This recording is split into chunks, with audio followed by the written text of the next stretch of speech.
घर में inverter battery लगाने से पहले सबसे पहले हमें पता होना चाहिए कि कितने पावर की बैटरी लगाएंगे। देखिए, सबसे पहले जैसे हम बैटरी अगर लगा रहे हैं, मान लीजिए 200 एम्पियर की एएच के हिसाब से बैटरी लिखी होती है, तो जैसे 200 एएच की अगर बैटरी है और ये बैटरी होगी हमारी 12 वोल्ट की, 12 वोल्ट की बैटरी है, तो हमें 200 गुणे 12 कर दिया यहाँ पे, और इसमें हमें भाग देना होगा उतने से जितने वाट का हम लोड देते हैं। जैसे कि हमारा लोड 400 वाट है, 500 वाट है, 600 वाट है, टोटल जो घर की चीजें चला रहे हैं इन्वर्टर से वो कितना वाट है। जैसे मान लीजिए अगर हम 600 वाट लोड दे रहे हैं तो ये 4 आ रहा है, इसका मतलब है कि 4 घंटा हमारा बैकअप देगा। और अगर मान लीजिए ये 500 वाट लोड दे रहे हैं तो 4.8 घंटा हमारा ये बैकअप देगा।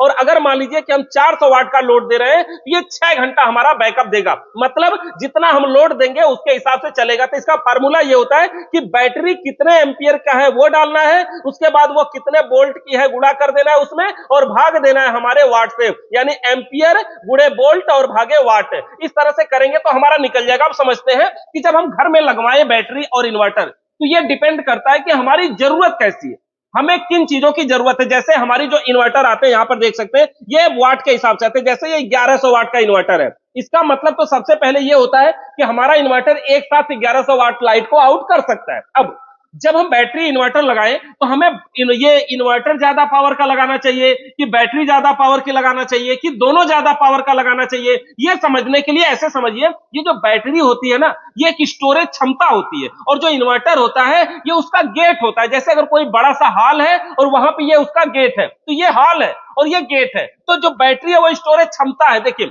अगर इसका गेट बड़ा होगा यानी ज्यादा वाट का ये इन्वर्टर होगा तो कम समय में पूरी पावर निकल सकती है, लेकिन निकलेगी तब जब आप पूरी पावर लेंगे। जैसे समझिए, जैसे किसी के घर में अगर ऐसा है कि उसके यहाँ लाइट खाली आधे घंटे के लिए कटती हो, मान लीजिए कि कहीं पे लाइट बहुत ज्यादा समय तक रहती है लेकिन आधे घंटे के लिए केवल कटती है, लेकिन आधे घंटे तक जो उसके यहाँ का घर का लोड है वो ज्यादा है, वो ज्यादा लोड की चीजें चलाता है। मान लीजिए वो 1000 वाट का लोड चलाता है तो आधे घंटे ही चलाता है ना, तो वहां पे कम पावर की बैटरी भी काम कर जाएगी, क्योंकि बैकअप जो चाहिए उसे वो आधा घंटा चाहिए, लेकिन इन्वर्टर उसको ज्यादा पावर का चाहिए। यानी अगर 1500 वाट मान लीजिए अगर लोड दे रहा है तो 1500 वाट से ज्यादा यानी 1700 वाट का इन्वर्टर होना चाहिए, ताकि ज्यादा लाइट निकले लेकिन कम समय तक निकले, कोई बात नहीं है, यानी बैटरी खत्म हो जाएगी, कोई बात नहीं है। लेकिन अगर किसी के घर ऐसा हो रहा है कि जैसे मान लीजिए कि लाइट पूरी रात नहीं रहती है और पूरा दिन रहती है, रात भर नहीं, मतलब 12 घंटे उसे बैकअप चाहिए, लेकिन उपकरण जो है वो कम ही चलाता है, लाइट पंखा चलाता है, तो इसका क्या मतलब हुआ कि उसे कम वाट का इन्वर्टर भी काम कर जाएगा वहां पे। यानी वही इन्वर्टर,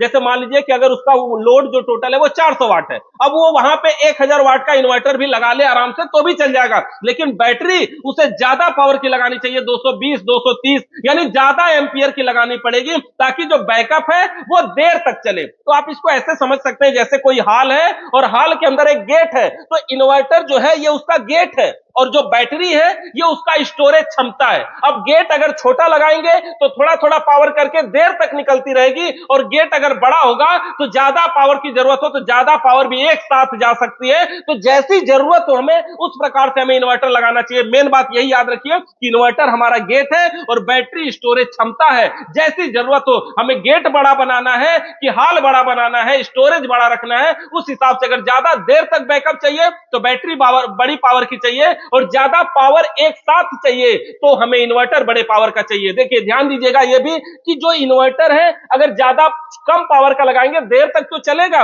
लेकिन कम धीरे धीरे चार्ज भी करेगा, यानी जिस स्पीड से अंदर का बैकअप बाहर निकलेगा उसी स्पीड से बाहर का बैकअप अंदर भी आएगा। तो गेट बड़ा होगा तो लोग जल्दी जा सकते हैं और जल्दी आ सकते हैं, गेट अगर छोटा होगा तो धीरे धीरे निकल सकता है पावर और धीरे धीरे आएगा भी। तो इस प्रकार से हम इसको काउंट कर सकते हैं, बाकी कैलकुलेट कर सकते हैं। इससे संबंधित अगर आपका अभी भी कोई सवाल या सुझाव है तो कमेंट करके जरूर बताइए। वीडियो देखने के लिए आप सभी का बहुत बहुत धन्यवाद।